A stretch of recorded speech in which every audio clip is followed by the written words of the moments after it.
The ambassador's lounge aboard the USC Resolution overlooked Earth's orbital defense ring. Silent sentinels, sleek and lethal, cruising in synchronized arcs against the black of space.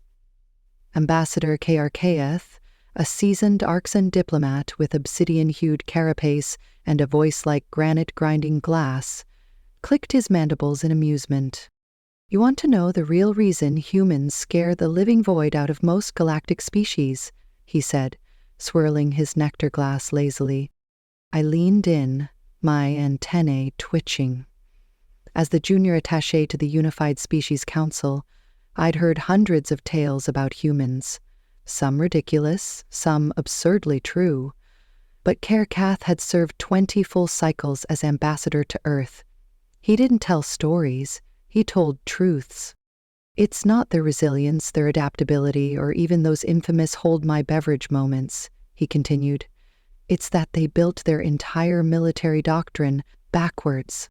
I blinked. Backwards? He grunted affirmatively. Every other race I've worked with, Arxons, Xanthari, even the Zorbal Collective, started with the need to defend. Villages, clans, cities. They developed warriors out of necessity. Humans? They started with warriors. Then they built civilization around them. I frowned. That's disturbing. Oh, it gets better. He leaned forward, mandibles clicking in amusement as he gestured to Earth below. You know that old human quote, "People sleep peacefully in their beds at night because rough men stand ready to do violence on their behalf." The Drade thought it was philosophical fluff. They thought humanity was just posturing. I swallowed hard. The Drade incident? Kath gave a slow, deliberate nod. That wasn't just an incident. That was the day the galaxy remembered why you never poke a species whose mythology begins with two brothers killing each other with rocks.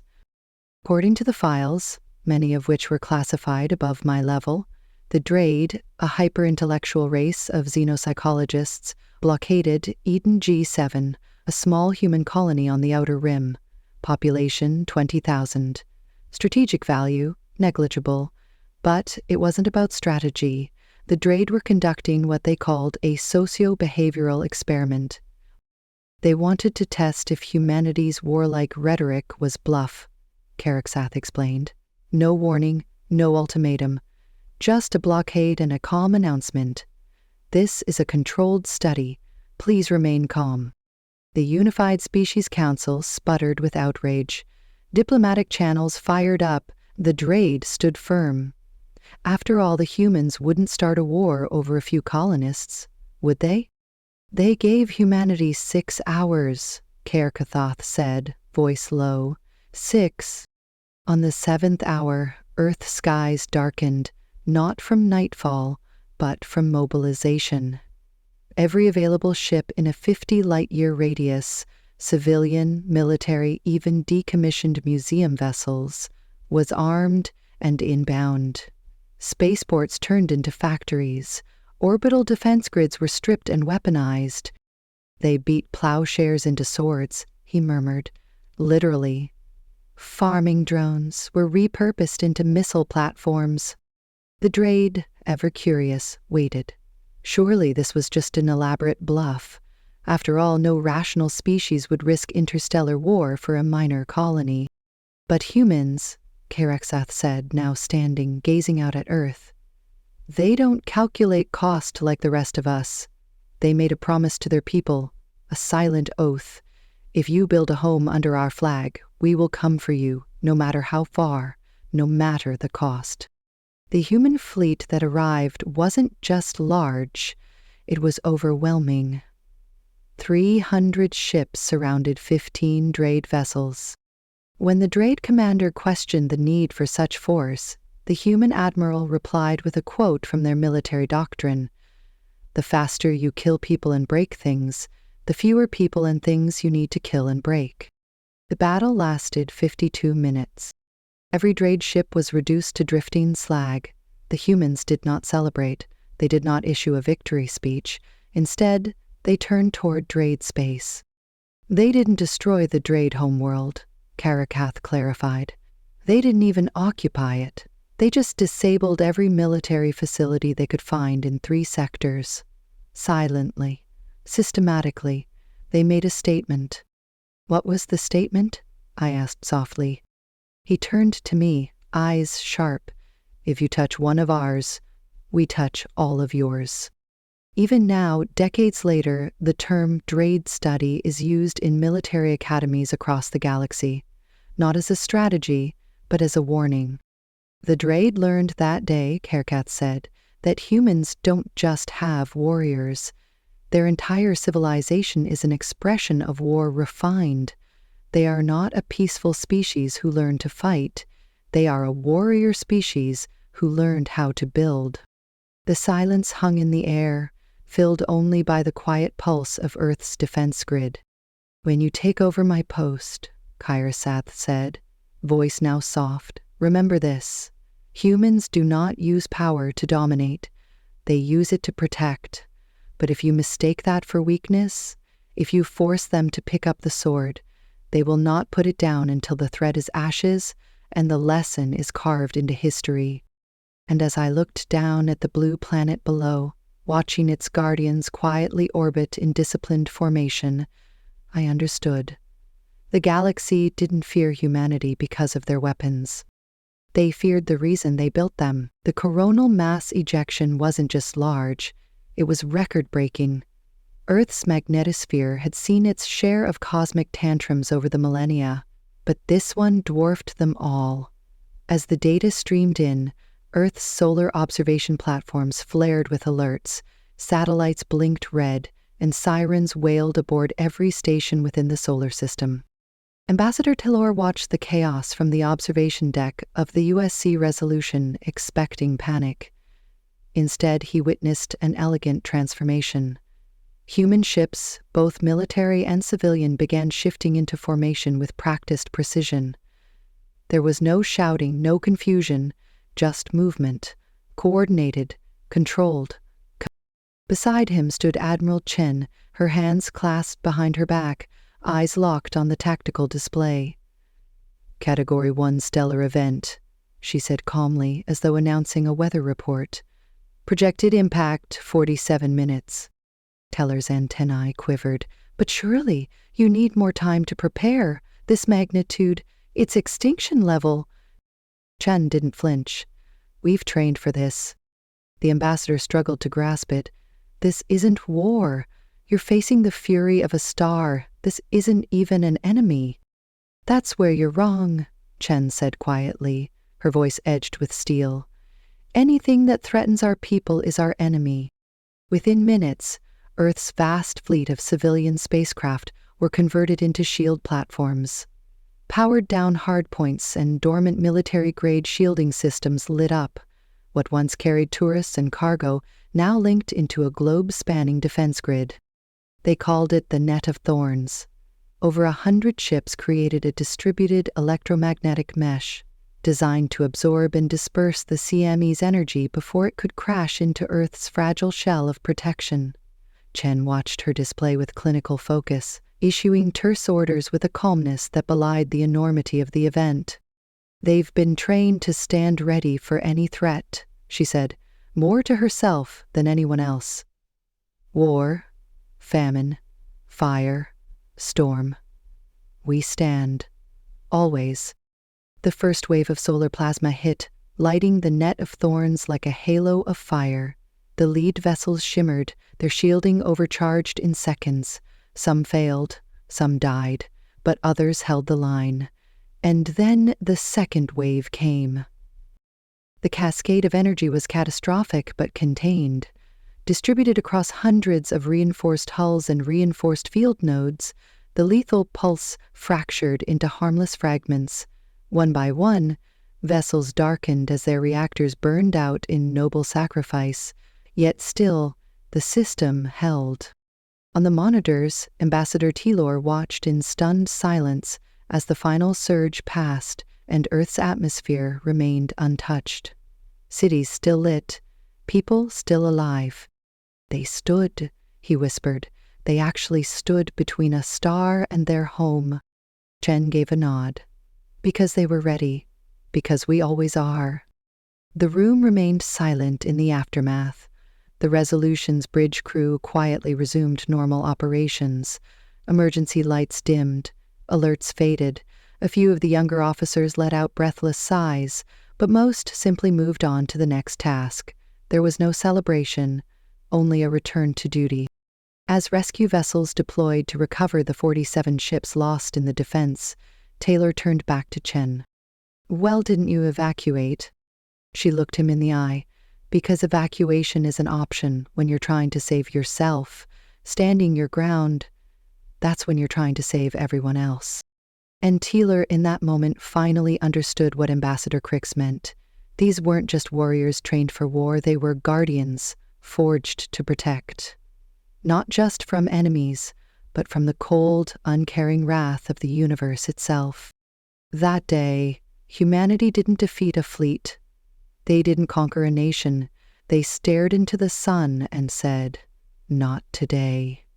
It began quietly, as pandemics often do. A strange pathogen appeared in the Capella sector, spreading like wildfire through species with carbon-based biology. By the time the first alert reached the Unified Species Council, 14 civilizations were already reporting casualties. Meetings were called, protocols debated, and political lines drawn. Yet amid the paralysis of interstellar bureaucracy, it was Earth's response that changed everything. The humans didn't wait for the infection to reach their worlds. They didn't wait to see if it would go away on its own or hope for containment through passive observation. They volunteered their entire medical infrastructure before the virus had touched a single human cell. From my position as ambassador to Earth, I watched as the HMHS Nightingale, a colossal hospital ship newly refitted for interstellar deployment, launched from orbit.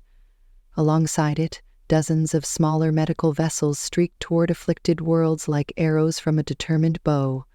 But what struck me wasn't the speed or the scale. It was how they moved.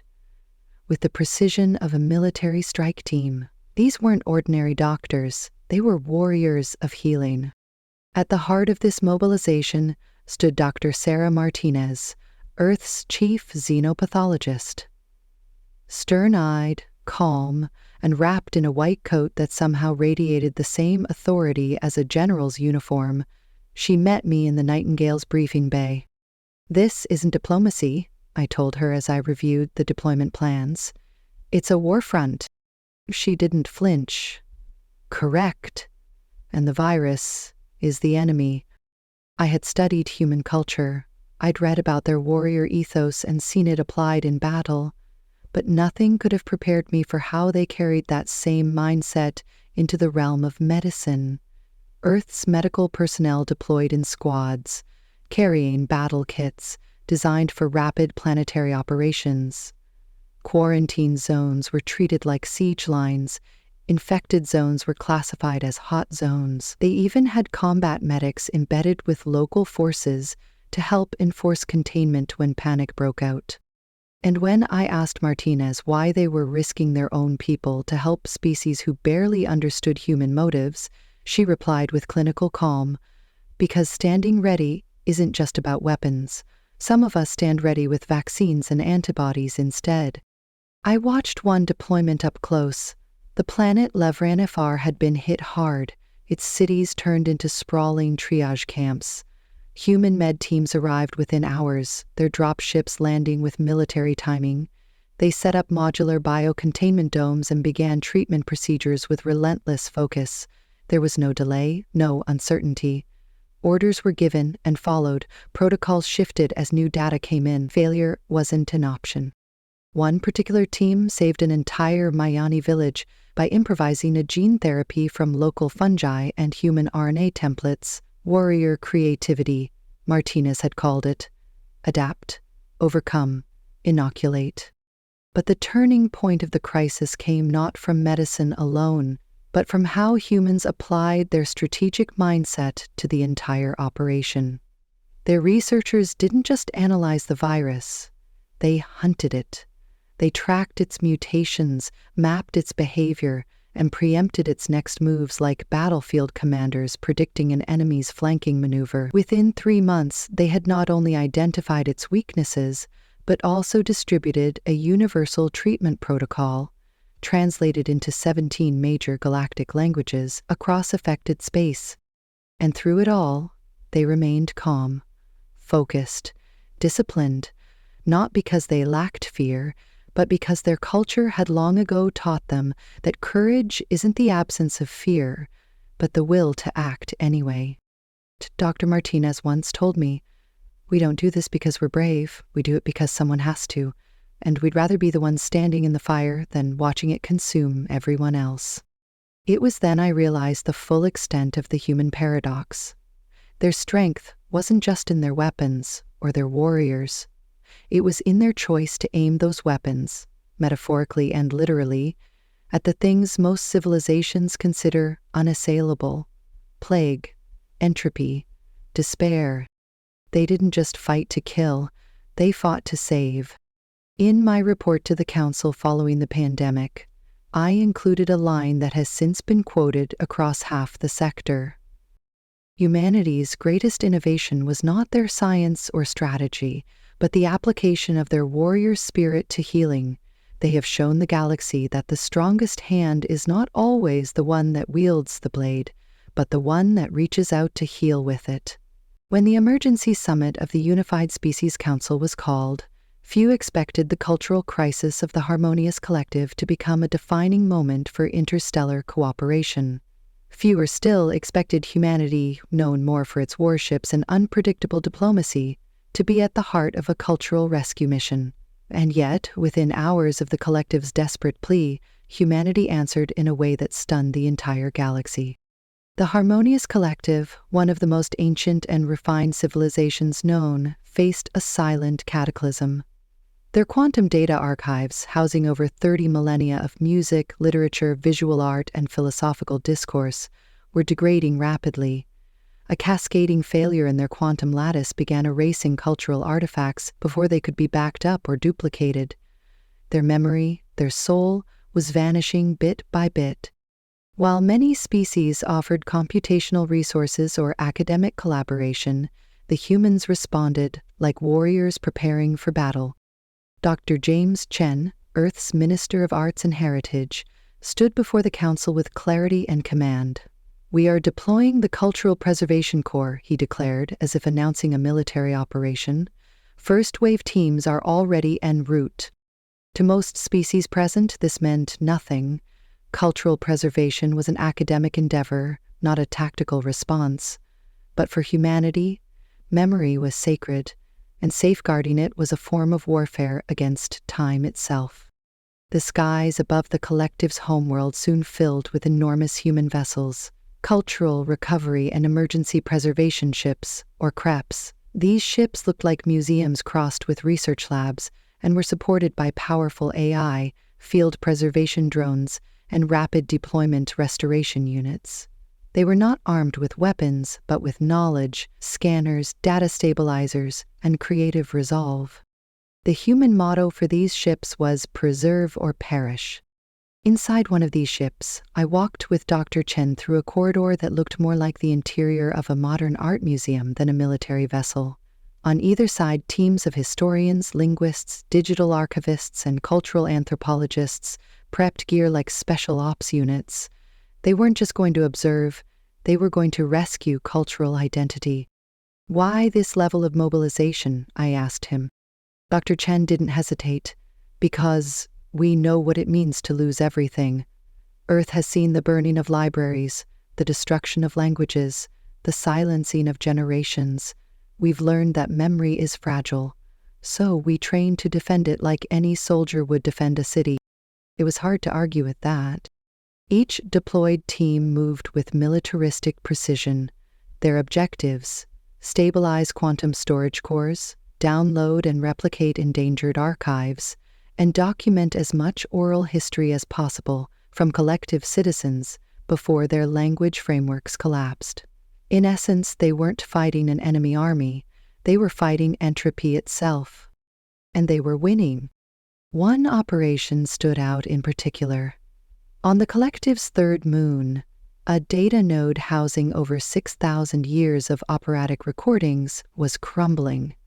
The harmony cores, devices that encoded collective music in multidimensional tones, were beyond repair by local standards.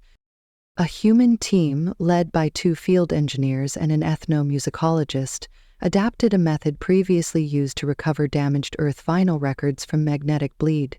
In the span of 48 hours, they had developed a new audio extraction algorithm tailored to the collective's alien harmonic spectrum and reconstructed over 95% of the lost content. The collective's chief curator wept, a gesture previously unseen among their species. "This is warfare by other means," Dr. Chen said during a council debrief. "We're not carrying rifles, we're carrying memory. We're not launching missiles, we're launching restoration." But the most remarkable thing wasn't the technology, it was the passion. These were artists, musicians, curators, and researchers who trained like soldiers. Some had even attended basic tactical training and survival courses because they believed that to defend culture, one must be ready for the field. As the crisis abated, the collective issued a rare and formal declaration. Humanity did not just assist, they bled to preserve our soul.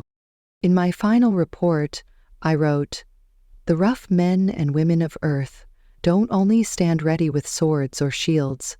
Some stand with paintbrushes, soundscapes, and scanners, ready to defend the essence of civilization. And in doing so, they have shown the galaxy that memory itself is worth fighting for." Dr. Chen, reviewing my report, added a footnote. "In the end, every civilization is made of its memories. Warriors of culture stand ready not to conquer, but to ensure those memories endure." The mobile preservation fleet, known as the Cultural Preservation Corps, had finally reached the inner archives of the Harmonious Collective's last surviving memory vault.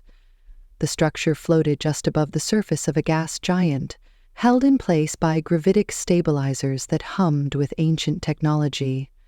Inside, the atmosphere was cool, dim, and hauntingly serene.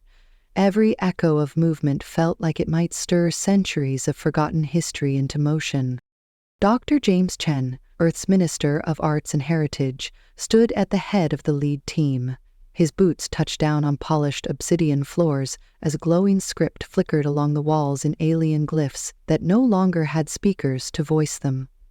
Around him, human archivists in fitted white suits moved with practiced urgency, scanning fragile data crystals, reciting oral traditions with linguistic AI, and stabilizing quantum libraries threatened by memory decay. Each action was deliberate. Every artifact saved was a note from a song the universe had nearly lost. The aliens who had summoned them, tall, luminous beings of the Harmonious Collective, stood silently in alcoves above, watching with expressions that were equal parts reverence and sorrow.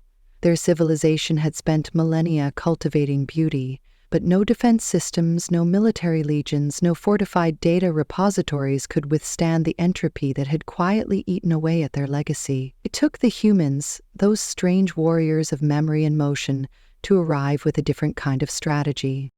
In one chamber, a sculpture made of shifting light and sound was collapsing in on itself. 2 human preservationists dove into the decay field, calibrating stabilization emitters midair as the sculpture flickered wildly. One misstep and they'd lose the entire structure forever.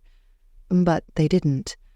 With steady hands and precise timing, they restored its frame, capturing its frequencies for storage and replication. "That's the 5th structure today," one of them muttered, exhaling through their helmet. "We're going to need more quantum threads if this keeps up." Further in, an elderly harmonious scholar wept as a young human read aloud the collective's oldest known poem, translated into harmonic tones with help from Earth's deep-learning poetic neural net. The words, once thought lost, now pulsed softly into the chamber, restoring not only data, but dignity. This was not war, but the discipline and coordination mirrored everything the galaxy once believed only belonged on battlefields. Above it all, Dr. Chen moved like a general on sacred ground. He monitored every station, adjusted deployment schedules, reassign teams when needed, not with cold command, but with the same devotion a soldier might show when guarding their homeland. "We defend what's precious," he had said once, and here, what was precious was not land or ships or even lives, it was meaning. The operation grew in scale by the day. Portable memory silos were now anchored to orbit, backing up billions of terabytes of ancient collective records. Earth artists had begun collaborating with collective sculptors to reimagine lost works, merging styles across species to honor what once was and to build something new. It wasn't long before other civilizations took notice. Representatives from the Ellerin, the Xantari, and the Vrax arrived, asking if the humans would be willing to train their own preservation forces in these techniques. Dr. Chen agreed without hesitation.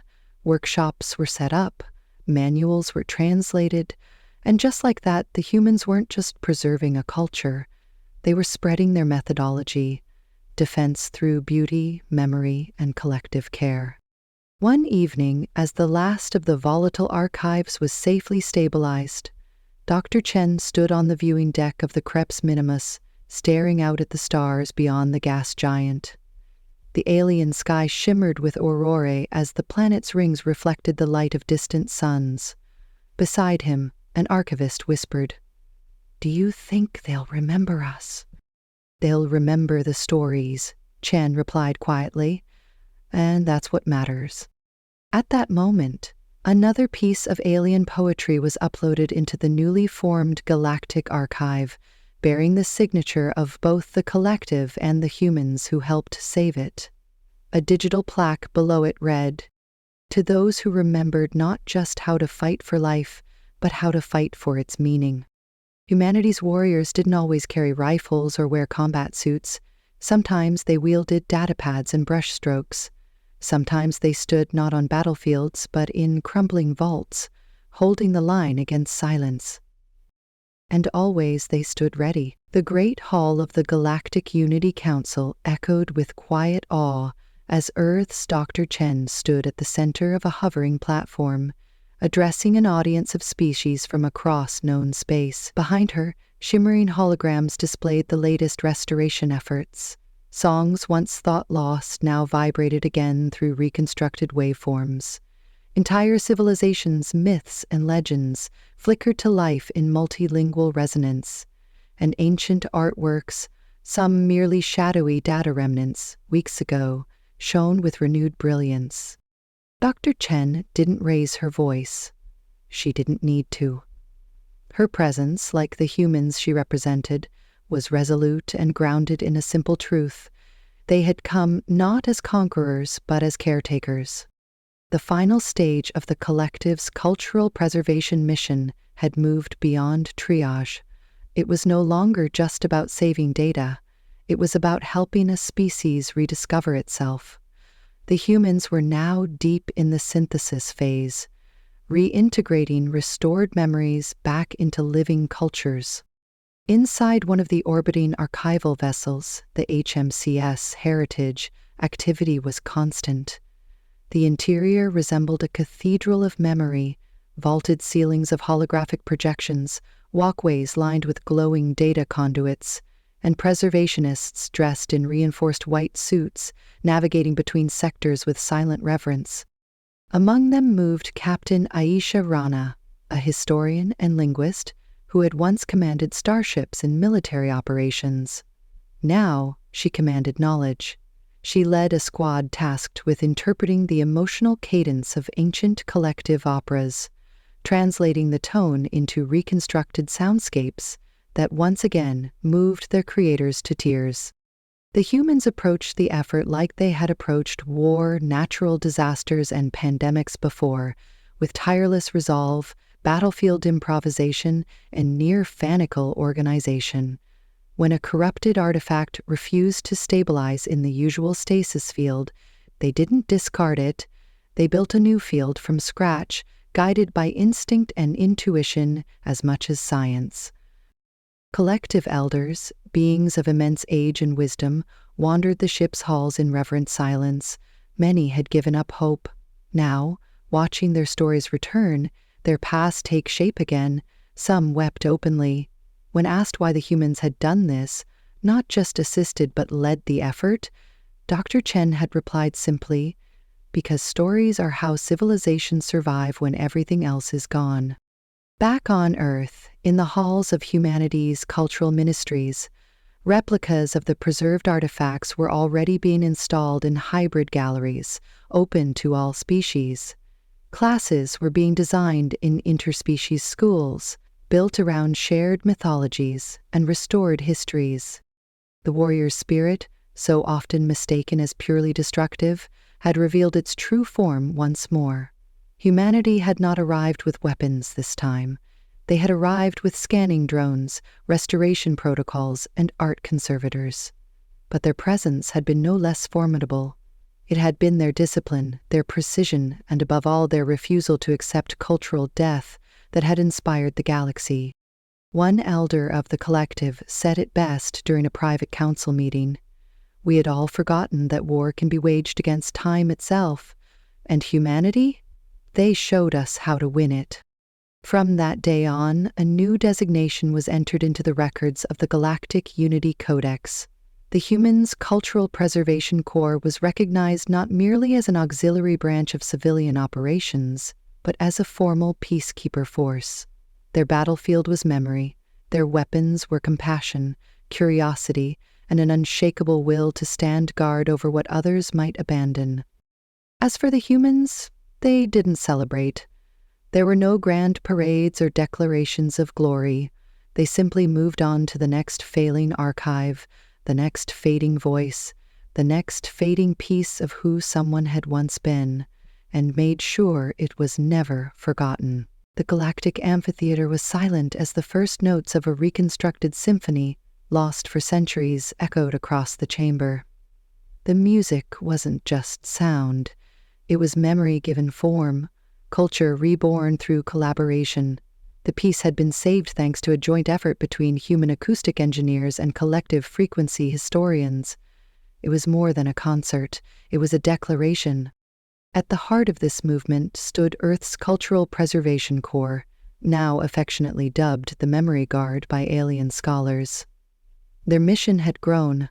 No longer satisfied with merely saving what had been lost, they had begun to plant seeds, cultivating shared festivals, interstellar arts academies, and exchange programs that blended dance, music, and storytelling from across the stars.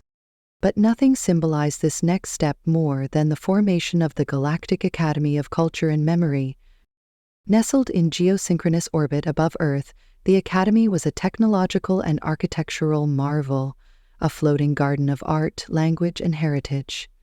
Designed in the shape of a spiral galaxy, its sprawling stations orbited a central spire, with each spoke dedicated to a different species' contributions. It was here that humanity's warrior spirit met its most unexpected battleground: education. Captain Aishe Rana had been reassigned as the Academy's chief curator and peacekeeper. Her background in both military and cultural operations made her the perfect fit. "We used to defend territory," she told the incoming class of interstellar students. "Now we defend identity." The student body was as diverse as the stars: Xerix historians with ink-filled tendrils, avian song scholars from Harketh, and even a crystalline historian from the Prismatic Collective who communicated through musical resonance. Humans had trained side by side with them for months. Now they would learn from one another. Classrooms resembled starships, art studios opened into vacuum view observatories, and libraries held physical scrolls and digital memory weaves alike. Every wall, every corridor echoed with new collaboration. Some lessons involved tactical memory recovery, while others focused on reconstructing culinary rituals.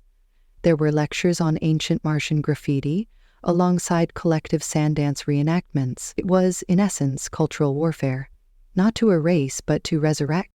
The Academy also maintained a crisis preservation wing, a rapid response division capable of deploying to disaster zones, war-torn regions, or collapsing data networks.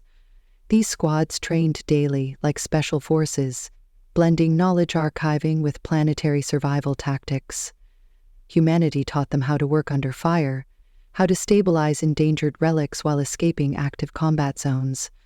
It was memory saving at the edge of oblivion. Dr. Chen, now elevated to High Steward of Cultural Defense, oversaw the curriculum. In her view, a warrior's true legacy isn't the battles they win, but the stories they protect. It became the Academy's unofficial motto. And stories, thousands of them, began to pour in. Some tragic, some beautiful, some maddeningly incomplete, but the memory guard faced each one with the same resolve their ancestors had brought to the battlefield. Not with violence, but with presence, with will. During a speech to the Galactic Unity Council, Dr. Chen said, "We do not just stand ready for war. We stand ready to defend memory itself, because a civilization that forgets its stories forgets who it is. Our warriors don't only wield weapons. They wield paintbrushes, scrolls, data rods, and song." In that moment, the amphitheater's lights dimmed, and the symphony resumed. Each note a testament to what had been recovered, a warning against forgetting, and a promise. As long as humans stand ready, no story will be truly lost. Years passed, the dust of conflict, the echoes of disasters, the strains of alien songs once nearly lost, all now woven into the vast living history of the Galactic Council. And at the center of it all, quietly, relentlessly, stood humanity. Not at the forefront of every battle, not the loudest voice in diplomacy, but always present, watching, helping, standing ready. In a joint council address, the speaker of the Mirren Federation once posed a question that would ripple across the stars. If humanity no longer wages war, if they now heal, build, and preserve, why do they still train their warriors? The answer came not in words, but in action. When a massive gravitational anomaly threatened to tear apart an ancient artificial ring world that housed 1 million lives, the council scrambled. Calculations gave mere hours. Evacuation was impossible. Diplomacy, irrelevant. Engineering, too slow. So humanity deployed the ready. They came not in warships, but in patchwork fleets repurposed for rescue. They didn't wear medals, but exosuits designed to endure crushing G-forces. No anthems played, just the focused silence of a species that had already decided the ring world would not fall. Marcus Chen, great-grandson of Admiral Chen, stood in the lead vessel, eyes scanning trajectories as his team slingshotted their ships between gravitational surges. Among them were doctors, engineers, historians, warriors, indistinguishable in the fire of service, one moment patching a cracked habitat ring, the next shielding an elder archive from obliteration. At the edge of collapse, a contingent of crystalline children stood frozen in terror as a rupture widened before them. A human rescue diver leapt through low-gravity debris, shielding them with her own body as her suit systems screamed. Moments later, a drone swarmed in, lifting the entire group to safety, the human last to leave, half-conscious but smiling. In the council chamber days later, the Ringworld's representative stood in solemn gratitude. "You didn't have to come," he said. "You weren't the closest. You weren't even responsible." "No," said Chen, "but we were ready." And across the galaxy, in silence, species reconsidered the meaning of strength, of protection, of duty. Humanity no longer needed to prove it was dangerous. Now it was irreplaceable.